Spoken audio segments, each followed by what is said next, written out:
Jadi terbitnya Perpres 10 ini tentu kami sambut baik dan sejalan dengan Pergub yang telah terbit sebelumnya. Nah, mestinya kalau itu yang dituju untuk menggerakkan potensi daerah, untuk meningkatkan daya tarik wisata dan sebagainya, bunyi perpresnya tidak seperti itu, Mas Faiman. Miras kan itu adalah diharamkan.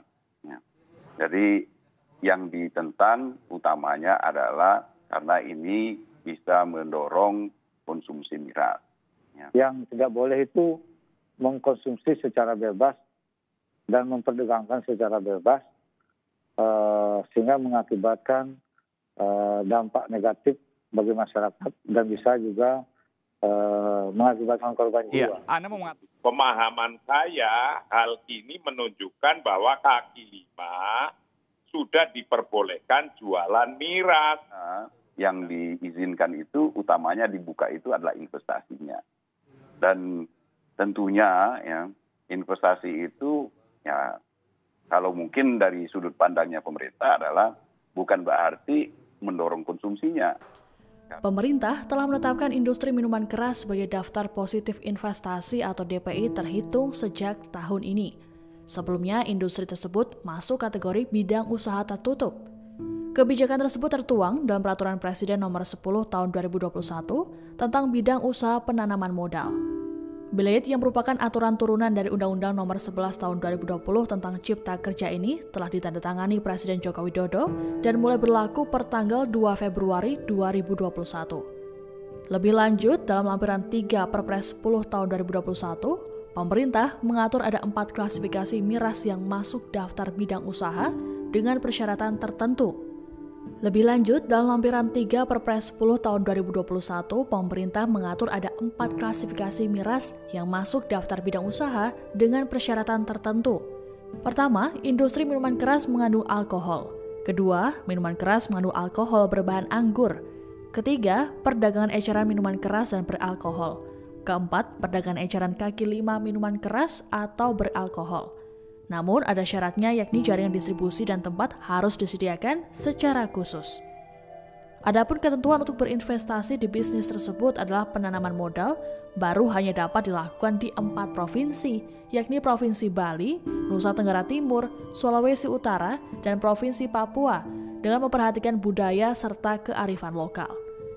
Apabila daerah lain ingin melakukan investasi, maka harus ada usulan gubernur agar ditetapkan oleh Badan Koordinasi Penanaman Modal atau BKPM. Perpres yang membuka izin investasi untuk industri miras disambut baik bagi para perajin arak di Kabupaten Buleleng, Bali. Dengan dilegalkannya investasi miras, para produsen minuman beralkohol itu berharap kesejahteraannya meningkat. Seorang perajin arak yakni Ketut Budi Dharma mengaku senang dengan adanya perpres tersebut. Aturan itu dapat membuat penghasilannya meningkat meski tidak terlalu signifikan, yakni 20%. Bukan hanya itu, menurut Budi, aturan tersebut juga bisa membuat harga stabil dan memungkinkan harga meningkat. Budi sendiri mengaku sudah 15 tahun lebih memproduksi arak di wilayah Selaung Desa Bondalem, Kecamatan Tenjakula, Buleleng, Bali. Bahkan, produksi arak tersebut dilakukannya turun-temurun dari sang ayah. Namun, di sisi lain, perpres ini juga mendapat penolakan dari sejumlah pihak, tidak terkecuali dari pengurus besar Nahdlatul Ulama atau PBNU dan Muhammadiyah. Kedua ormas Islam tersebut menolak keras perpres yang telah ditekan Presiden Jokowi. Sekjen PBNU Ahmad Helmi Faisal Zaini mengatakan, PBNU secara tegas menolak langkah Presiden Jokowi yang membuka izin investasi untuk industri minuman keras atau beralkohol dari skala besar hingga kecil di 4 wilayah di Indonesia. Sikap PBNU itu tidak berubah sejak Ketua Umum PBNU Said Akil Siraj tidak setuju terhadap investasi minuman keras di Indonesia pada tahun 2013 silam. Lebih lanjut, Helmi menegaskan Indonesia adalah negara Pancasila yang berketuhanan. Karena itu, dalam berbagai peraturan yang dikeluarkan pemerintah dan semua perilaku masyarakat harus berpedoman dengan nilai-nilai agama. Senada, Sekretaris Umum Pimpinan Pusat Muhammadiyah Abdul Mukti meminta pemerintah turut mempertimbangkan aspek kesehatan, sosial, serta moral bangsa terkait kebijakan ini. Menurut Mukti, semestinya pemerintah tidak hanya mempertimbangkan aspek ekonomi semata dalam membuat aturan tersebut. Hal ini, menurutnya, minuman keras juga memiliki dampak negatif terhadap kesehatan serta moral bangsa. Ia pun meminta pemerintah mendengar aspirasi masyarakat, khususnya umat Islam di Indonesia terkait Perpres tersebut.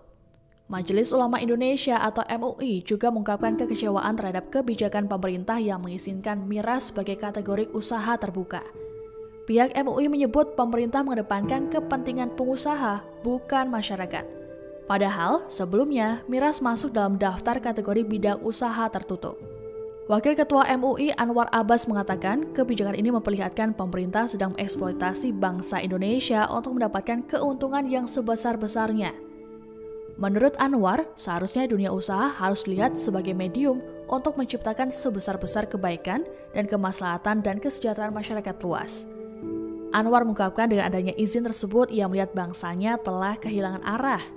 Hal ini disebabkan karena ketidakjelasan apa yang menjadi pegangan pemerintah untuk mengelola negara ini.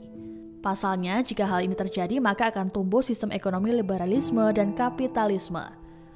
Anwar mengungkapkan hal ini bukan jati diri bangsa Indonesia yang tercantum dalam Undang-Undang Dasar 45. Reaksi keras terkait pelegalan investasi miras juga turut dilontarkan oleh mantan Imam Besar Front Pembela Islam atau FPI Habib Rizik Syihab dari balik jeruji besi. Melalui kuasa hukumnya Aziz Yanuar, Rizik Syihab menyatakan bahwa kebijakan Presiden Jokowi yang melegalkan investasi miras justru akan merusak generasi penerus bangsa. Polemik terkait dengan aturan ini rupanya tidak berlangsung lama. Presiden Jokowi telah mengetahui tentang polemik ini. Ia kemudian memutuskan untuk mencabut aturan terkait dengan investasi miras. Dalam keterangan persnya, Jokowi menyatakan pencabutan Perpres terkait investasi miras dilakukan setelah menerima masukan dari berbagai organisasi masyarakat termasuk para ulama. Terbitnya Perpres terkait pelegalan investasi miras menuai reaksi keras dari berbagai elemen masyarakat. Para tokoh ramai-ramai mengecam aturan yang telah diteken oleh Presiden Jokowi ini. Aspirasi tersebut kemudian didengar Presiden hingga akhirnya diputuskan dicabut. Terima kasih sudah nonton.